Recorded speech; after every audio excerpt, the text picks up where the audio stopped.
ونصلي على رسوله الكريم أما بعد أعوذ بالله من الشيطان الرجيم بسم الله الرحمن الرحيم رب اشرح لي صدري ويسر لي أمري واحلل عقدة من لساني يفقهوا قولي رب زدني علما اللهم فقهنا في الدين. سورہ البقرہ آیت نمبر 30 سے تفسیر. وَإِذْ قَالَ رَبُّكَ لِلْمَلَائِكَةِ إِنِّي جَاعِلٌ فِي الْأَرْضِ خَلِيفَةً قَالُوا أَتَجْعَلُ فِيهَا مَن يُفْسِدُ فِيهَا وَيَسْفِكُ الدِّمَاءَ وَنَحْنُ نُسَبِّحُ بِحَمْدِكَ وَنُقَدِّسُ لَكَ قَالَ إِنِّي أَعْلَمُ مَا لَا تَعْلَمُونَ. اور اے پیغمبر صلی اللہ علیہ وسلم اس وقت کا تصور کرو جب آپ صلی اللہ علیہ وسلم کے رب نے فرشتوں سے کہا تھا کہ میں زمین میں ایک خلیفہ بنانے والا ہوں. تو وہ کہنے لگے کیا تو اس میں ایسے شخص کو خلیفہ بنائے گا جو اس میں فساد مچائے گا اور ایک دوسرے کو خون کو بہائے گا، جبکہ ہم تیری حمد و ثنا کے ساتھ تسبیح و تقدیس بھی کر رہے ہیں. اللہ تعالیٰ نے انہیں جواب دیا کہ جو کچھ میں جانتا ہوں وہ تم نہیں جانتا. اللہ سبحانہ تعالیٰ نے تمام کی تمام اشیاء انسان کے لیے پیدا فرمائی اور انسان کو تمام دنیا کی مخلوق پر اشرف المخلوقات قرار دیا، مطلب تمام مخلوقات سے افضل ہے. اب یہاں پر اللہ سبحانہ تعالیٰ جب بتا رہے ہیں کہ میں زمین پر ایک خلیفہ بنانے والا ہوں، ایک جانشین بنانے والا ہوں، تو آگے سے جن کو جواب دیتے ہیں کہ کیا تو اس لیے بنائے گا انسان کو خلیفہ، یا زمین پر انسان کو اس لیے پیدا فرمائے گا کہ وہ زمین میں فساد کرے گا. کیونکہ انہوں نے دیکھا تھا کہ جن بھی ابھی تک زمین پر فساد ہی کر رہے ہیں. انہوں نے کہا کہ پہلی جو مخلوق ہے جنات وہ بھی تو فساد ہی کر رہے ہیں نا.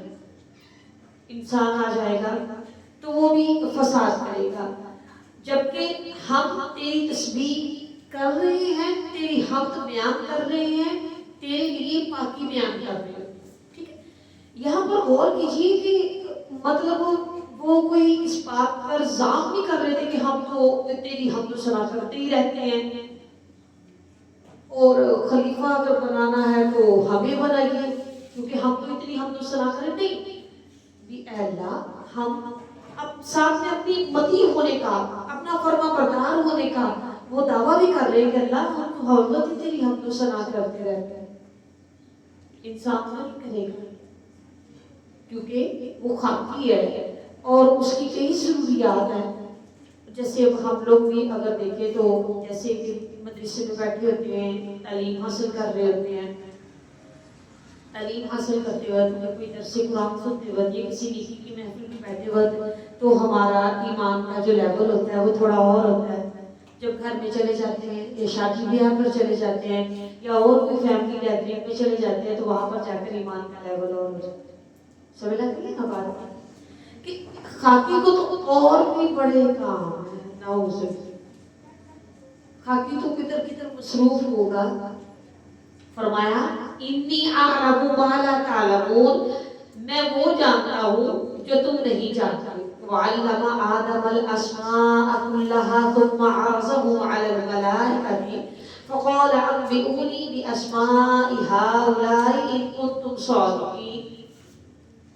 مطلب اللہ رب العزت فرما رہے ہیں انی اعلم ما لا تعلمون، میں خوب جانتا ہوں تم نہیں جانتے، تمہیں نہیں پتا خاکی کیا کرے گا، وہ میں نے کس لیے بنایا ہے کہ تم نہیں جانتے. اور سیکھ لیے آدم علیہ السلام نے، اللہ سبحانہ وتعالیٰ نے آدم علیہ السلام کو نام سکھا کے سارے کے سارے اور پھر ان کو فرشتوں کے سامنے پیش کیا. فرمایا بتاؤ مجھ کو نام ان تمام چیزوں کے اگر تم ہو سکتے. اللہ رب العزت نے آدم علیہ السلام کو پہلے بنیادی چیزیں تھیں جن کے نام سکھائے، اور پھر جب سکھانے کے بعد پھر اللہ رب العزت نے فرشتوں کے سامنے لا کر ان کو پیش کیا. پہلے فرشتوں سے ان چیزوں کے نام پوچھے، فرشتوں کو نہیں آئے بلکہ فرشتوں نے یہ کہا کہ اللہ ہمیں تو وہی کچھ آتا ہے جو تو ہمیں سکھاتا ہے. پھر اللہ رب العزت نے آدم علیہ السلام کو سکھائے ہوئے نام دوبارہ پوچھے تو آدم علیہ السلام نے وہ سارے کے سارے نام بتا دیجیے. اور سبحانک لا علم لنا الا ما علمتنا، اللہ تو بڑا پاک ہے، ہمیں تو بس وہی کچھ پتا ہوتا ہے جو تو ہمیں بتا دیتا ہے، جو تو ہمیں سکھا دیتا ہے، اور بے شک تو بڑا ہی علم والا ہے، خوب حکمت والا ہے. اب یہاں پر اللہ سبحانہ وتعالیٰ آدم علیہ السلام کو علم کی بنا پر فضیلت دے رہے ہیں. قال یا آدم انبئہم، فرمایا اے آدم بتا دو ان کو نام ان کے. پس جب بتا دیے ان کو نام ان کے، قال الم اقل لکم انی اعلم، کیا میں نے تمہیں نہیں کہا تھا کہ میں جانتا ہوں غیب آسمانوں کا اور زمین کا، اور میں جانتا ہوں وہ تمام جو تم ظاہر کرتے ہو اور جو تم اپنے دلوں میں چھپائے کرتے ہو. وَإِذْ قُلْنَا لِلْمَلَائِكَةِ اسْجُدُوا لِآدَمَ فَسَجَدُوا إِلَّا إِبْلِيسَ، ہم نے کہہ دیا، اب ان کی بنا پر ہم نے فضیلت دی آدم کو، تو ہم نے کہہ دیا فرشتوں سے سارے کے سارے سجدے میں گر پڑو آدم علیہ السلام کے لیے. فسجدوا، بس سب کے سب سجدے میں گر، فوراً آ رہا ہے فسجدوا، چو چرا، بغیر کسی چو چرا، بغیر کسی ہیلو کے وہ اللہ جی ان کو سجدہ کرنا ہے. کیوں؟ سجدہ تو آپ کو کیا جاتا ہے، آپ نے ہمیں پیدا کیا ہے. فوراً سجدے میں گر پڑے، سکینہ و اطعنا، سن لیا ہم نے اور مان لیا. الا ابلیس، مگر ابلیس نے انکار کیا. ابا واستکبر وکان من الکافرین، اس نے انکار کیا اور بڑا بننا چاہا. دونوں لفظ اکٹھے آ رہے ہیں، ابا واستکبر، یعنی جو انکار کرتا ہے گویا اپنے آپ کو بڑا بن کر دکھا رہا ہے، غرور کرنے والا ہی انکار کیا کرتا ہے. وکانا من الکافرین، اور ہو گیا کافروں میں سے، ہو گیا وہ کافرین کا ایک معنی انکار کرنے والا بھی ہے، ہو گیا وہ انکار کرنے والوں میں سے. جو فرشتوں نے آدم علیہ السلام کی فضیلت کو تسلیم کر لیا نا کہ واقعی آدم علیہ السلام کا مرتبہ بلند ہے، علم کی بنا پر اللہ سبحانہ وتعالیٰ کے ہاتھوں نے آدم علیہ السلام کو سجدہ کرنے کا حکم دیا ہے. اس سجدے کے بارے میں علماء کرام کے دو اقوال ہیں. ایک یہ کہ ایک یہ سجدہ اللہ کے حکم سے کیا گیا تھا، اور یہ سجدہ آدم علیہ السلام کو نہیں کیا گیا تھا بلکہ اللہ ہی کو کیا گیا تھا. بس اللہ سبحانہ وتعالیٰ نے کہا تھا کہ اس کے سامنے جھکے ہو، تو سارے کے سارے جھکے. اور دوسرا یہ بھی قول پایا جاتا ہے کہ یہ سجدہ تعظیمی تھا، عزت کے طور پر جو کسی کو کیا جائے. جیسا کہ آپ لوگ انشاءاللہ آگے جا کے سورہ یوسف میں پڑھیں گے کہ سورہ یوسف میں سیدنا یوسف علیہ السلام کے بھائیوں نے سیدنا یوسف کے تخت کے سامنے سجدہ کیا، سجدہ تعظیمی. تاہم سجدہ تعظیمی ہو یا کوئی اور سجدہ شریعت محمدی میں جائز ہے. اب جیسے کہ پیارے رسول صلی اللہ علیہ وسلم نے فرمایا اگر اللہ کے بعد کسی کو سجدہ کرنے کا حکم ہوتا تو میں بیوی کو حکم دیتا کہ اپنے شوہر کو سجدہ کرے، عزت کرے اس کی تعظیم کے طور پر، یہ تعظیم سے. لیکن شریعت محمدی میں سوائے ایک اللہ رب العزت کو سجدہ کرنے کے اور کوئی بھی سجدہ جائز ہے. پہلی شریعتوں میں تھا سجدہ تعظیم کی، اب نہیں ہوتی.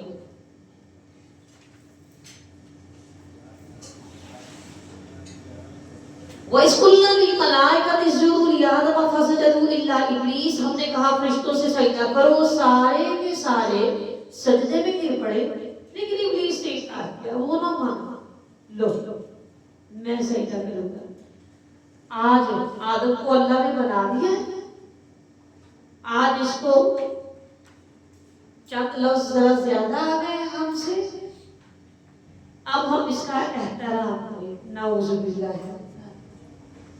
دراصل ابلیس جو تھا نا وہ جنوں میں سے تھا، شیطان ہی تھا. یہ جنوں کا جد امجد، آدم علیہ السلام انسانوں کے جد امجد ہے نا.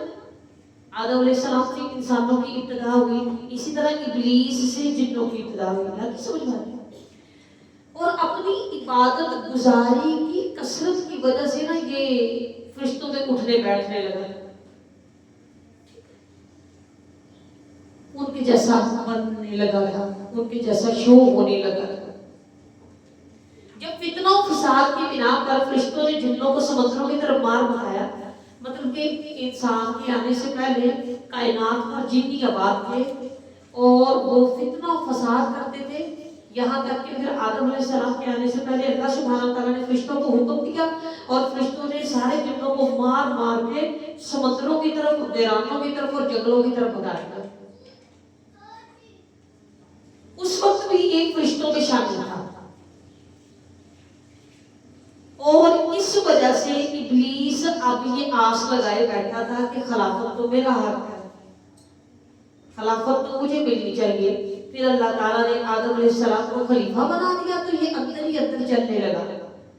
اور جب فرشتوں کو حکم ہوا تو وہ اندرونی حسد جو تھا نا اور وہ اندرونی کینہ تھا، اس نے جوش مارا، کیوں اس کو کیوں سجدہ کرو گے؟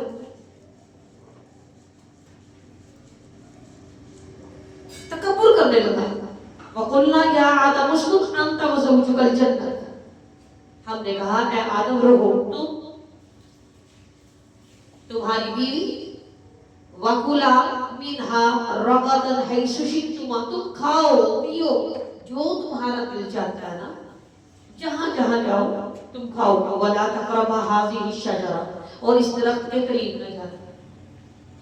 مطلب وہ درخت جو تھا نا وہ ایک طرح سے ان کے ٹیسٹ کے لیے ممنوع تھا. اب اس کے بارے میں یہ کہنا کہ شاید وہ گندم کا درخت تھا، اگر آدم علیہ السلام گندم نہ کھاتے تو کبھی بھی زمین پر نہ آتے اور ہم بھی اوپر ہی رہتے، آج ہم بھی جنت میں ہی ہونے تھے. یہ ایسی من گھڑت باتیں ہیں. آدم علیہ السلام نے دنیا پر زمین پر آنا ہی تھا، اگر اس طرح نہ آتے تو کسی اور طرح ان کو بھیج دیا جاتا. بس یہ ہے کہ اس طرح وہ ایک طرح سے آزمائش کے طور پر آئے گا.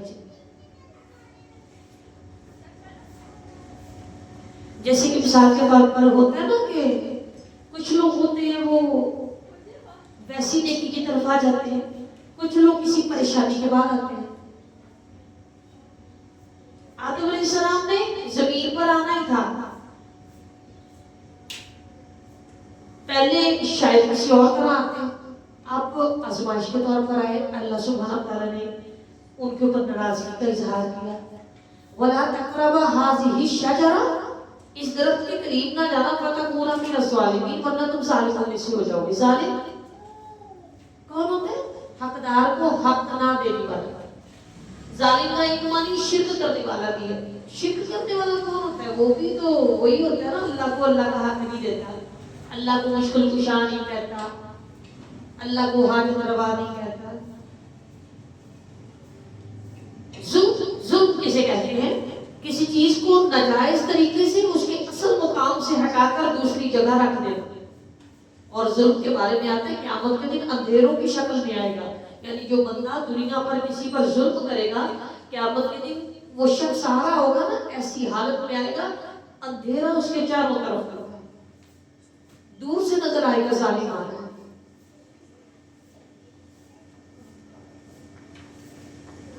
فَأَزَلَّهُمَا الشَّيْطَانُ عَنْهَا فَأَخْرَجَهُمَا مِمَّا كَانَا فِيهِ. اب دیکھو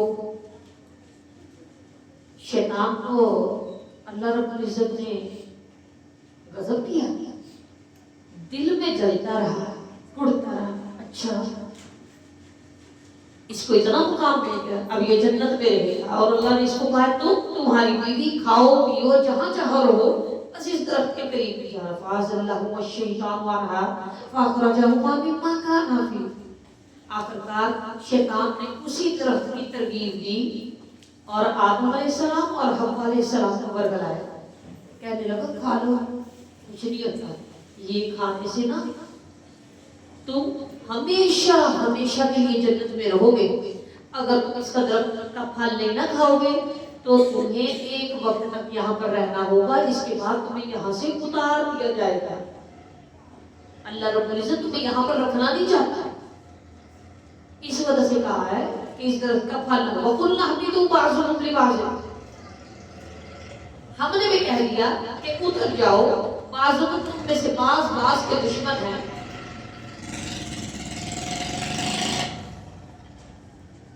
وَلَكُمْ فِي الْأَرْضِ مُسْتَقَرٌّ وَمَتَاعٌ إِلَىٰ حِينٍ، اور اب تمہیں ایک معین وقت تک زمین میں رہنا اور گزر بسر کرنا ہے۔ الہین سے مراد موت کا دن، الہین سے مراد قیامت کا دن۔ شیطان ابلیس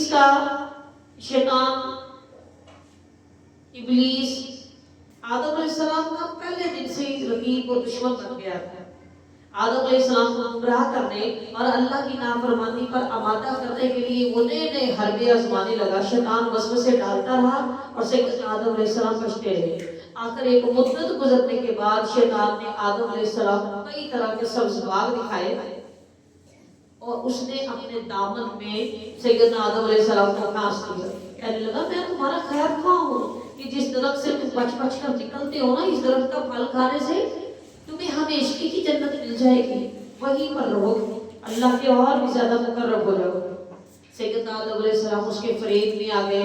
درخت کے پھل کو جیسے ہی کھایا فوراً جنتی لباس چھن گیا اور جنت کے پتوں سے وہ اپنے بدن کو ڈھانپنے لگے اور فوراً انہیں اپنی غلطی کا احساس ایک دم سے جیسے تیز ہوا چلی جس سے دونوں کے کپڑے نیچے گر گئے۔ فتلقى آدم من ربه کلمات فتاب علیہ، پس سیکھ لیے آدم علیہ السلام نے۔ اور یہاں پر اللہ رب العزت ناراض ہوئے نا، کہیں جاتے جاتے اللہ مجھے کچھ کلمات سکھا دے جن کے ذریعے سے میں تم سے باتیں تو کر سکوں۔ اللہ انہو هو التواب الرحیم، بے شک وہ بار بار توبہ قبول کرنے والا ہے، بار بار رحم فرمانے والا ہے۔ یعنی کہ آیت میں کتنا بڑا پیغام ہے۔ اللہ ناراض ہو گیا نا تو کیا کرو، زندگی کرنا، ہٹ دھرمی نہیں کرنا، پھر سیکھ لو اللہ سے، کچھ نیک بندوں کے پاس جاؤ، ان سے وہ مجھ سے گناہ ہو گیا، بھلا بتاؤ تو مجھے میں کیا کروں، بھلا بتاؤ تو مجھے میں کیا کروں جس سے پھر اللہ مجھے معاف کر دے گا۔ کچھ لوگ کا ہوتا ہے نا کوئی پریشانی آئی تو کیا دیتے ہیں، ہاں میں پہلے نمازیں پڑھا کرتی تھی اب نہیں میں پڑھتی نمازیں، میرے کون سا مسئلے حل ہوتے ہیں۔ بھی نمازیں ہم مسئلے حل کروانے کے لیے تھوڑی نہ پڑھیں گے، نماز تو اللہ کا حکم ہے، واقعی الصلاۃ، اور نماز قائم کرو، وہ تو قائم کرنی ہے۔ بظاہر مسئلہ حل ہو رہا ہے، بظاہر مسئلہ حل نہیں ہو رہا، وہ تو اللہ کا حکم ہے، وہ تو 5 وقت اللہ کے حضور حاضری دینی ہے، وہاں تو جانا ہی جانا ہے۔ بے شک کیا ہی توبہ قبول کرنے والا ہے، وہ تو بار بار رحم فرمانے والا ہے۔ زندگی دکھائی یہاں پر، ہٹ دھرمی نہیں دکھائی کہ مجھ سے غلطی ہو گئی تھی، اللہ بھی معاف کر دیتا ہے۔ اب اللہ ہی نے چاہا تھا کہ مجھے جنت سے نکالنا تھا، اب اللہ ہی نے مجھے رکھنا چاہتا تھا تو مجھے کون جنت دیتا ہے؟ کہتے ہیں نا اکثر لوگ، پتہ لگتا ہے۔ سیکھ لیے آدم علیہ السلام جاتے جاتے بھی سیکھ لیے۔ قُلْنَا اهْبِطُوا مِنْهَا جَمِيعًا، ہم نے کہہ دیا اتر جاؤ سارے کے سارے۔ اس وقت 3 لوگ جنت سے اتارے گئے تھے، آدم علیہ السلام، حوا علیہ السلام اور تیسرا ابلیس۔ فَإِمَّا يَأْتِيَنَّكُم مِّنِّي هُدًى فَمَن تَبِعَ هُدَايَ فَلَا خَوْفٌ عَلَيْهِمْ وَلَا هُمْ يَحْزَنُونَ۔ پھر جو میری طرف سے تمہارے پاس ہدایت آئے اور جس نے میری ہدایت کی پیروی کر لی تو ایسے لوگوں کو کوئی خوف نہیں ہوگا، کوئی غم نہیں ہوگا۔ اور جن لوگوں نے ہماری آیات کو ماننے سے انکار کیا اور انہیں جھٹلایا وہی اہل دوزخ ہیں اور اس میں ہمیشہ ہمیشہ رہیں گے۔ اور وہ لوگ جنہوں نے کفر کیا اور جھٹلا دیا ہماری آیات کو، یہی لوگ آگ کے ساتھی ہیں اور وہ اس میں ہمیشہ ہمیشہ رہیں گے۔ وآخر دعوانا الحمد للہ رب العالمین۔ سبحانک اللہم و بحمدک، نشہد ان لا الہ الا انت، نستغفرک و نتوب الیک۔ والسلام علیکم ورحمۃ اللہ وبرکاتہ۔